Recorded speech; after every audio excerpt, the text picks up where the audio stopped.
আজ আমার জীবনের বিশেষ একদিন। নমস্কার, আমি পূজা। আমার নতুন একটা মিনি ব্লগে তোমাদের সকলকে আরও একবার ওয়েলকাম। এই জামাটা কেনা হয়েছে কিন্তু সেলাই করা হয়নি। অগত্যা আমি ওপরে চেঞ্জ করে চলে এসেছি ঠাকুরতলা। জলের বালতি নিয়ে আগে জল দিয়ে পরিষ্কার করে নেব, তারপরে মন ভরে ভক্তি সহ পুজোটা দেব। ছোটোবেলা থেকেই না ভগবানের ওপর প্রচণ্ড বিশ্বাস। কিছু পাই আর না পাই, যেটুকু যা পেয়েছি, যেটুকু যা চেয়েছি, অনেক পেয়েছি।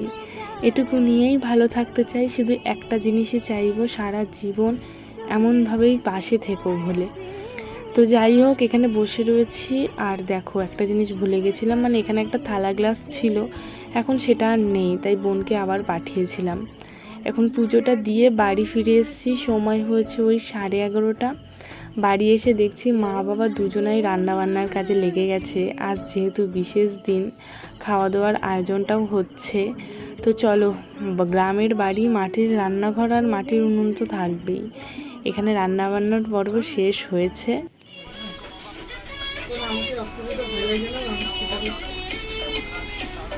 এখান থেকে এটাকে নিয়ে যেতে খোঁজে কে ধরতে বলেছে তোকে? এখন আমি ঘুরিয়েছি।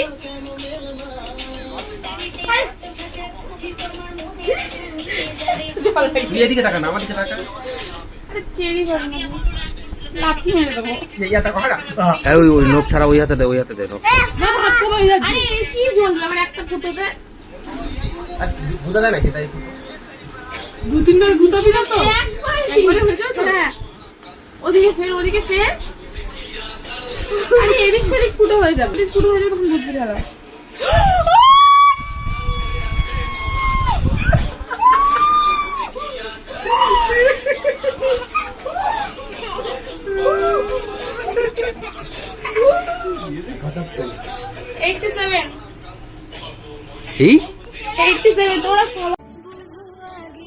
আরও একবার স্নান করে রান্নাঘরে চলে এসেছি। নিজের থালাটা নিজেই রেডি করে নিচ্ছি।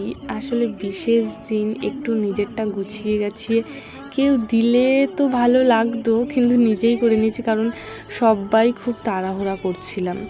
যাই হোক, নিজের রান্নাটা, নিজের থালাটা নিজে গুছিয়ে নিয়ে এখন খেতে বসে পড়েছি। দেখো, চুলটা আবার ভিজিয়েছিলাম। খাওয়া দাওয়া তো বেশ ভালোই হয়েছে। অনেকটা গরম ছিল তো অতটা ভালোও লাগছিল না, ওই একটু একটুই খেয়েছি। যাই হোক, আমরা যাবো একটা জায়গায়, কিন্তু এই আমাদের বেড়াতে লেট হয়ে গেছে বলে সেই জায়গাটায় পৌঁছাতে পারিনি, মনটা একটু খারাপ। তারপর আমরা চলে গেছিলাম বাজারে, মানে এসছিলাম নহাটা মার্কেটে। এখানে এসে বেশ কিছু কেনাকাটা করেছি। আর চলো, নাড়ু বাবাকে নিয়ে এসে কিছু কেনাকাটা করাটা তো খুবই মুশকিলের। আর আজ কিন্তু খালি নাড়ু বাবা ছিল না, সাথে আরও একজন ছিল। আর আমরা এখানে এসে এই কেকটা পছন্দ করছি। হ্যাঁ, আজ ছিল আমার জন্মদিন, যদিও বা ভিডিওটা অনেক দিন পরই পোস্ট করছি।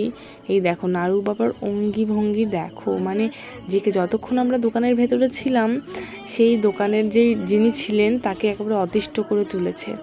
তার আগে একটা কথা বলে রাখি, আজকে আমি যেই জুয়েলারিগুলো পরে রেখেছি, তোমাদের যদি কারোর পছন্দ হয়ে থাকে আর ভালো লেগে থাকে, অবশ্যই কিন্তু আমি লিংক দিয়ে দেবো কমেন্ট বক্সে, তোমরা যোগাযোগ করতে পারো। আমার বোন হয়, আশা করি তোমাদের অনেক ভালো লাগবে। আর দেখো, চুড়িগুলো কানের, গলার খুবই খুবই হালকা, মানে তোমাদের পরলে মনেই হবে না তোমরা কিছু পরেছো। তো আমি কমেন্ট বক্সে লিংক দিয়ে দেবো, তোমরা অবশ্যই কন্ট্যাক্ট করো। খুবই কম প্রাইসে, তোমাদের খুবই পছন্দ হবে। বাড়ি এসে নাড়ু বাবাকে আমি লিখিয়েছি, পড়িয়েছি, কারণ নাড়ু বাবার সামনে এক্সাম। তো এই যে এখন দেখো, কয়েকটা বেলুন ফুলিয়ে নিয়েছি, আর আমি কেক কাটবো, আর তিনার সব থেকে বেশি আনন্দ। যাই হোক, একটু ছোট্ট করেই আয়োজন করা, ঘরের মানুষগুলোকে নিয়েই কেকটা কেটেছি। আর এদেরকে নিয়ে ছবি তোলা আর যুদ্ধ করা দুটোই সমান আমার কাছে। তারপর কি, একটু কেক কাটলাম, ওই রাত হয়েছিল তখন 10:30 11টা।